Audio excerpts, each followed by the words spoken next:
नमस्कार, एनडीटीवी की इस विशेष प्रस्तुति में आपका स्वागत है। मैं हूं संकेत उपाध्याय। चुनावी मौसम है और जब चुनाव की बात करते हैं तो क्योंकि गुजरात से बहुत सारी कैंपेनिंग की तस्वीरें आ रही हैं तो ऐसे लगता है कि जो चुनावी दंगल है वो गुजरात में ही हो रहा है और उसी संदर्भ में सारी बात होनी चाहिए। लेकिन एक दंगल यहां दिल्ली में भी हो रहा है। चुनाव भले ही गुजरात के मुकाबले थोड़ा सा छोटा लगता है, लेकिन उसका दिल्ली पर असर बहुत बड़ा होने जा रहा है। हम बात कर रहे हैं दिल्ली के म्युनिसिपल चुनावों की, एमसीडी के चुनाव। तो दिल्ली के दंगल में 3 पार्टियां मैदान में हैं। एक है कांग्रेस पार्टी जो कि अपना वर्चस्व बचाने की लड़ाई लड़ रही है। एक वक्त दिल्ली में एक बुलंद पार्टी रहती थी, लेकिन अब नए एंट्रेंट्स जो आए हैं, आम आदमी पार्टी और भारतीय जनता पार्टी, उसके बीच में अपने आप को दोबारा से पुनर्स्थापित करने की कोशिश कर रही है। आम आदमी पार्टी भी है और भारतीय जनता पार्टी भी है और तीनों के प्रतिनिधियों से इसी कार्यक्रम में हम बात करेंगे। यह एक विशेष प्रस्तुति है जिसमें नेताजी सीधे सीधे जनता से वार्तालाप करेंगे, बात करेंगे और अपना मैनिफेस्टो और एजेंडा बताएंगे। उसी सहूलियत के लिए यह कार्यक्रम हमने किया है।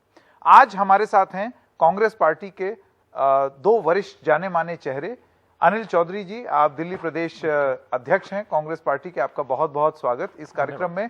और शीला जी के जमाने से दिल्ली की राजनीति में अपनी पैठ बनाए हुए हारून यूसुफ जी, जो कि एक बहुत जाना माना चेहरा दिल्ली की राजनीति में रहे हैं कांग्रेस पार्टी से, आप भी हमारे साथ हैं। आपका भी बहुत बहुत स्वागत।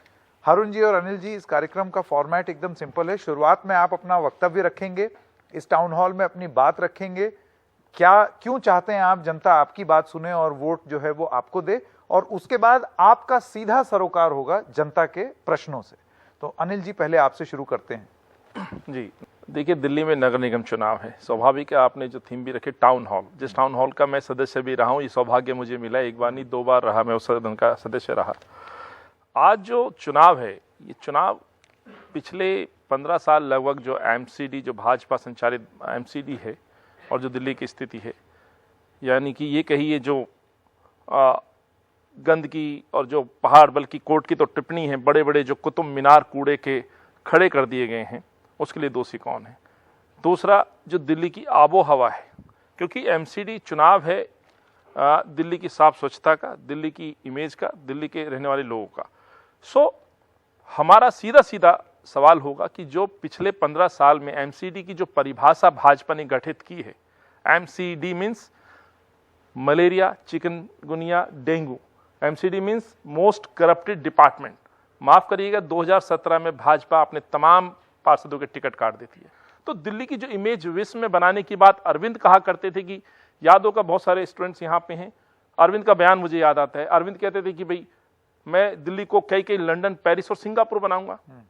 किस क्षेत्र में बनाएंगे आप? आपने दिल्ली को बना क्या दिया? 8 साल में अरविंद ने दिल्ली को क्या पहचान दी? मैं बताता हूं क्या पहचान दी।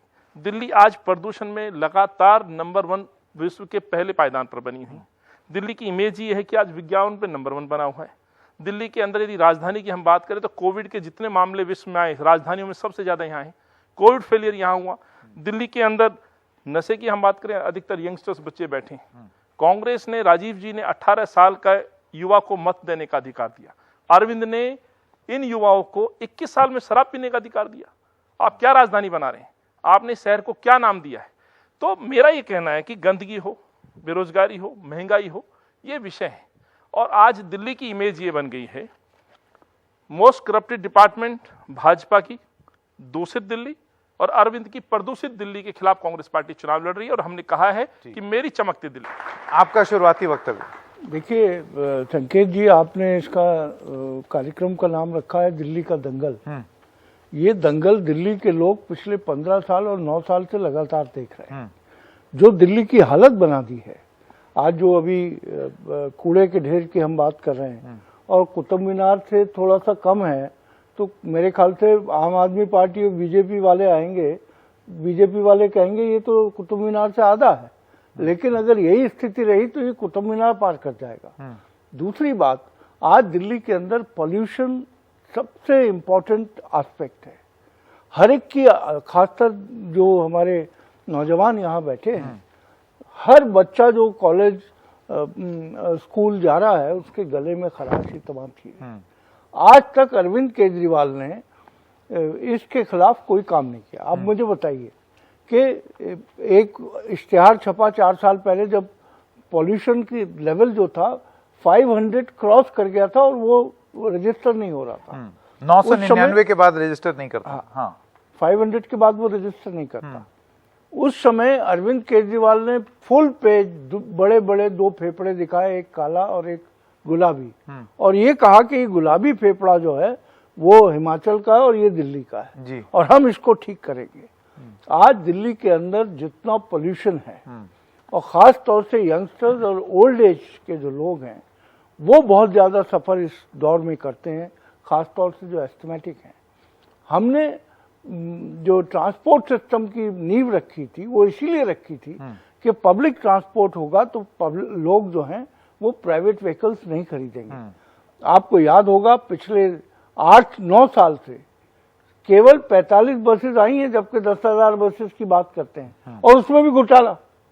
वो दिल्ली जिसको कांग्रेस पार्टी ने 15 साल सींचा, फ्लाईओवर्स बनाए, रोड्स को बेहतर किया, ग्रीन कवर। फिर भी एक सवाल ये आता है अरुण जी कि ऐसा क्यों है कि आज आप लोगों के दिमाग से लुप्त होते जा रहे हैं, या आपको एक मजबूत राजनीतिक प्रतिद्वंदी के रूप में दिल्ली में, अगर हम दिल्ली के संदर्भ में बात करें तो नहीं देखा जा रहा। इसी से जुड़े हुए अब सीधे जनता के एक सवाल ले लेते हैं। एक जवाब मैं दूंगा। हाँ, दिल्ली के लोगों को जिस तरीके से लूटा गया है और दिल्ली के लोगों को जिस तरह फुटबॉल बनाया गया है आम आदमी पार्टी और बीजेपी द्वारा, रोज एक नया वादा, पिछला वादा भूल जाओ, नया लो। ठीक है, चलिए। तो मैं समझता हूं कि ये पिछले 9 साल से दिल्ली में और एमसीडी में 15 साल से दिल्ली के लोगों को फुटबॉल की तरह यूज किया जा रहा है। तो ये जनता आपकी बोली हुई बात से आप इत्तेफाक रखते हैं या नहीं, या आपके क्या सवाल है? जी, अपना नाम बोलें और सवाल। मेरा नाम प्रतीक्षा है और मैं भी मास कम्युनिकेशन की स्टूडेंट हूँ। सर, मेरा सवाल आप दोनों से है। आप दोनों ने यमुना की बात की और रिसेंटली अजय कुमार जी ने एक ट्वीट किया था कि यमुना जो है बहुत पोल्यूटेड हो रहा है और स्टेट सेंट्रल को ब्लेम कर रहा है, सेंट्रल स्टेट को ब्लेम कर रहा है। लेकिन आपके पास क्या प्रैक्टिकल सोल्यूशन है इस यमुना को पोल्यूटेड फ्री करने के लिए?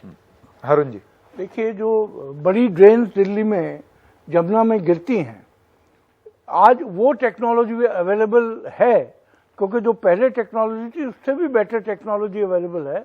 आज तक पिछले 8 सालों में यमुना सड़ती रही और जो उसके ऊपर जो ईटीपीज लगाने थे वो आज तक नहीं लग पाए, क्योंकि जब तक आप जो सोर्स है उसको आप जो जहाँ से पॉल्यूशन आ रहा है उसकी सफाई जब तक नहीं होगी, यमुना में साफ पानी गिरे।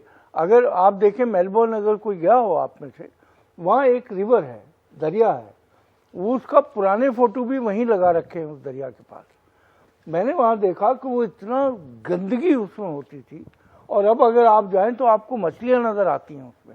हारून भाई क्षमा चाहता हूं, मैं इसमें एक और अपना आंसर जोड़ दूं। बहुत महत्वपूर्ण सवाल है क्योंकि प्रदूषण से जुड़ा हुआ सवाल है, आस्था का भी सवाल है। याद होगा अरविंद ने 2015 में कहा था कि मैं इसमें आस्था की लगभग 1.5 करोड़ जनता को डुबकी लगवाऊंगा और यदि नहीं लगवा पाया तो मैं गद्दी छोड़ दूंगा। लेकिन अब अरविंद का बयान देखिए, अरविंद कहता है 2025 यमुना पे तो मैं 2025 में जवाब दूंगा। अरे भाई, आप जवाब दीजिए। ये प्रदूषित दिल्ली, और ये केंद्र सरकार से भी है। नमामि गंगे एक प्रोजेक्ट आया था, याद होगा, सपना दिखाया गया था। नमामि गंगे था ही यमुनाओं को और नदियों को साफ सफाई का। तो दिल्ली में लगभग, आपको जान के हैरानगी होगी, एक छोटा सा स्ट्रेच यहां से गुजरता है और उसमें 80-70% दिल्ली प्रदूषित दिल्ली में होती है। ये यमुना नदी, ये यमुना नदी के अंदर आकर के आप कहते डुबकी लगवाऊंगा। 2015 का बयान, आज 7 साल हो गए, शर्मानी चाहिए अरविंद को। और सबसे बड़ा दुर्भाग्य ये है, एनजीटी खुद फाइन लगाती है 900 करोड़ रुपए का। तो जवाब तो अरविंद को देना चाहिए। 900 करोड़ का यदि जुर्माना एनजीटी, नेशनल ग्रीन ट्रिब्यूनल, यदि फाइन लगा रही है तो ये किस नाकामी का एक बड़ा उदाहरण है, निष्क्रियता का उदाहरण है। संकेत जी, ये बड़ा महत्वपूर्ण विषय, इसमें मैं बात खत्म करना चाह रहा हूं। दूसरा, एक महापर्व है पूरे देश का, छठी मैया का पर्व। दुख के साथ कहना पड़ता है कि इस बार वो छठ नहीं मना पाए यमुना के अंदर। दोषी कौन है? मुझे कहा गया, मैं घाटों पे घूमा, स्वाभाविक है, विपक्ष हूं, मैं आवाज उठाऊंगा। मैं हर उस नाकामी को दिखा रहा था। मैं नोएडा बॉर्डर पे गया, सरिता विहार का एक पार्ट है जो दिल्ली में लगता है, वहां बड़े बड़े झाग मारने का ड्रामा किया गया। तो वहां तो सांसद घूम रहे हैं नाव में, जिनकी जवाबदेही है वो कूड़े के कुतुब मीनार पे खड़े हैं। सवाल ये उठता है कि आप केवल राजनीति कर रहे हैं। मेरा आपसे वादा है, यमुना पे मैं दिल्ली की जनता को ये वादा करके जा रहा हूं, 2 दिन बाद मैं अपना डॉक्यूमेंट्स लेके आ रहा हूं, मैं सॉल्यूशन बताऊंगा। और बार बार मैं बोल रहा हूं, मेरी चमकती दिल्ली होगी शहर की पहचान, और हम यमुना पे काम करेंगे। हमने इच्छा शक्ति की कमी कहना चाह रहा हूं अरविंद को, सिर्फ भाषणों में, प्रचार में, इश्तिहार में, कभी गंगा आरती कभी यमुना आरती का दौर चल रहा है, काम कुछ नहीं हुआ। हाँ, आपका नमस्कार सर, मेरा नाम शिवा है और मैं मास कम्युनिकेशन का स्टूडेंट हूँ। तो मेरा क्वेश्चन आपसे है, सबसे पहला क्वेश्चन ये है कि हम देखते हैं भारत की राजनीति में आरोप और प्रत्यारोप होता है। अभी आप लोग सॉल्यूशन की बात कर रहे हैं, तो मेरा सबसे पहला क्वेश्चन ये है कि आप लोग इससे पहले, आप भी इसमें एमसीडी में आए हुए हैं, तो हम देख सकते हैं कि दिल्ली 2 तरीके से दिखती है। सेंट्रल दिल्ली और साउथ दिल्ली में आप देखो, वहाँ की सफाई के मामले में देखो वो काफ़ी अच्छी, और अगर आप नॉर्थ ईस्ट दिल्ली में जाते हैं, कुछ जगह पे आप देखते हैं कि कितना डिफरेंस आपको देखने को मिलता है। तो इस पे आप लोग क्या कहना चाहेंगे? एंड दूसरा क्वेश्चन ये है कि आप अभी सॉल्यूशन बेस्ड राजनीति की बात कर रहे हैं, तो मेरा ये क्वेश्चन है कि आप ये जो सफाई के कूड़े के ढेर की पहचान हो रही है, आप देख सकते हैं अभी यहाँ पे भी दिखा रहे हैं कि दिल्ली की पहचान कूड़े से हो रही है, तो इसका सॉल्यूशन आप लोग क्या करेंगे? कुतुब मीनार से हो रही है सर, कूड़े की सुप्रीम कोर्ट की टिप्पणी है। तो इस पे अगर आप लोग आते हैं तो आप लोग इसको कैसे, जो इतने बड़े बड़े पहाड़ है आए दिन हादसे होते रहते हैं, तो इस पे आप लोग क्या सोल्यूशन बता दीजिए। सॉल्यूशन। हाँ। संकेत जी, देखिए, जो शिवाजी ने सवाल पूछा कि दिल्ली कहीं साफ दिख रही है, कहीं गंदी दिख रही है। याद होगा देश के प्रधानमंत्री जी ने एक नारा दिया था, स्वच्छ भारत अभियान। आप मेरी बात से सहमत होंगे।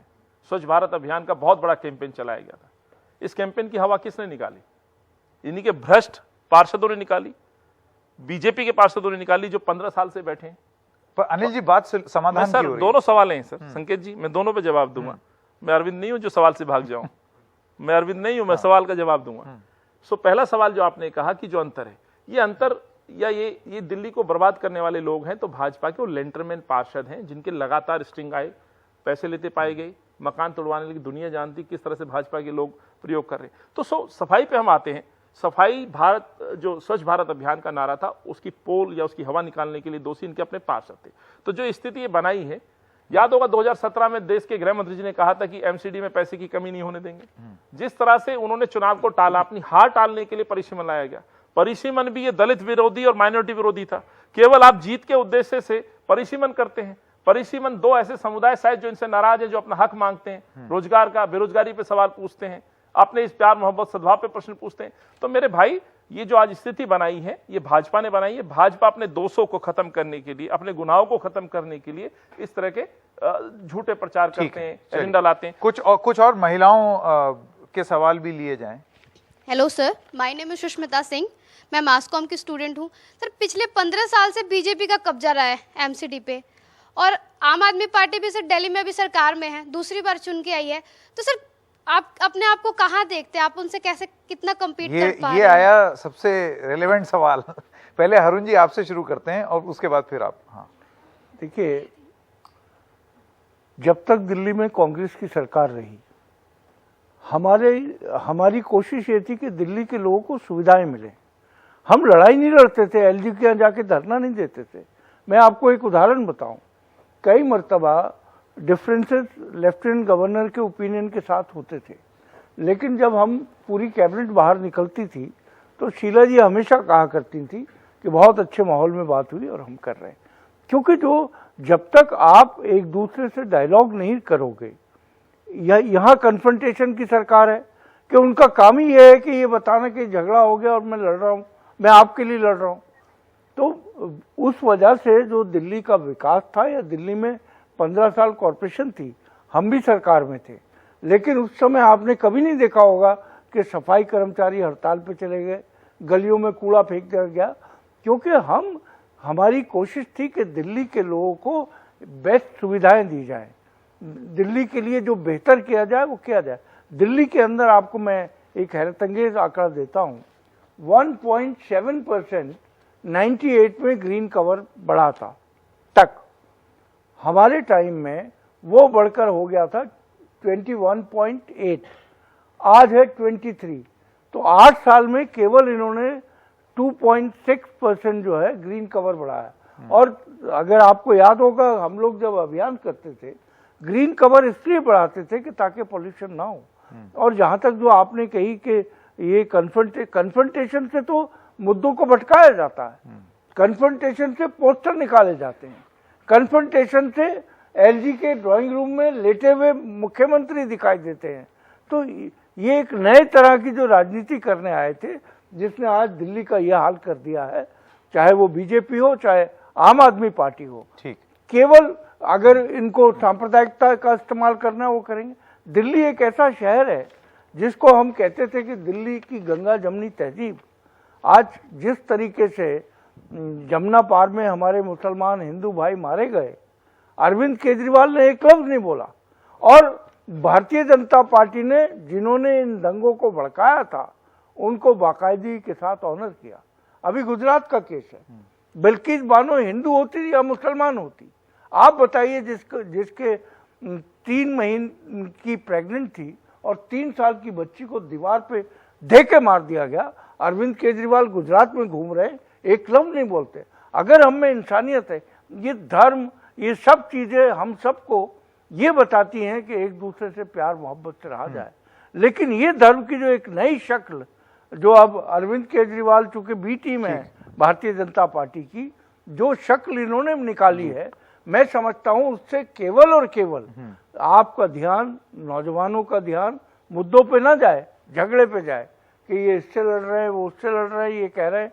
जो अभी अनिल जी ने बात कही, नौजवान बच्चे चौराहों पे खड़े कर दिए गए अरविंद केजरीवाल के फोटो लेके 700 रुपए देके।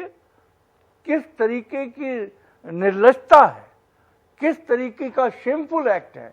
पॉल्यूशन से कंट्रोल होगा, वो बेचारे बच्चे खड़े हुए ये तक नहीं कह पाते। पर इसमें जो बड़ा सवाल ये है, अनिल जी इससे पहले आप जवाब दें, एक सवाल और ले लेते हैं। बड़ा सवाल ये है कि आप जनता को कन्विंस कैसे करेंगे कि जो आप बोल रहे हैं वो सही है, ना कि जो अरविंद केजरीवाल या बीजेपी बोल रहे हैं वो सही। एक और सवाल ले लें जी। नमस्कार सर, मेरा नाम प्राची खंडेलवाल है।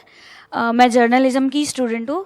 सर, आपने बात की अनिल सर कि कैसे दिल्ली को अब रेप कैपिटल भी बोलते हैं, तो अगर आपकी पार्टी जीतती है तो आप क्या ऐसे स्टेप्स उठाएंगे, क्या ऐसे कदम उठाएंगे जिससे हम विमेंस जो है वो अगर रात को भी बाहर निकले तो सेफ फील करें? देखिए, बिल्कुल, और मुझे लगता है ये सीधा प्रश्न जो है दिल्ली की इमेज पर है। आप सभी साथियों को जानकर हैरानगी होगी कि दिल्ली में प्रतिदिन जो नेशनल क्राइम ब्यूरो जो आंकड़े जारी करता है, प्रतिदिन डेली 3 माइनर बच्चियों के साथ रेप की घटनाओं की खबरें यहाँ रजिस्टर्ड होती हैं। तो एक पहचान है। लेकिन याद होगा निर्भया का एक केस, इस दिल्ली की बदनामी का एक बड़ा केस हुआ था और जिस पर अरविंद ने बहुत बड़े बड़े आंदोलन करने की बात की थी। लेकिन आज अरविंद चुप हो जाते हैं। आज महिला सुरक्षा के नाम पे केवल कैमरा लगा करके आप कहते हैं कि मैंने महिलाओं को सुरक्षा दे दी, तो स्वाभाविक ये प्रश्न पूछना मेरा अधिकार बनता है। तो सवाल ये नहीं कि मैं कैसे, लेकिन एक व्यक्ति का चरित्र निकल के आता है कि आपने किया क्या। एक घटना होती है पीरागढ़ी, संकेत जी, एक बच्ची के साथ रेप होता है। इनके साथ ही इनकी जो कार्यकर्ता है जाकर के वहां डेरा डालती हैं एम्स में, और उस बच्ची के परिवार को डराया जाता है, धमकाया जाता है और 10 लाख रुपए देके मुंह चुप कर दिया जाता है। कैंट के अंदर एक दलित बच्ची के साथ रेप होता है। कल्याणपुरी त्रिलोकपुरी में एक वाल्मीकि बच्ची के साथ रेप होता है और अरविंद चुप रहते हैं। क्यों नहीं जाते उसके घर में?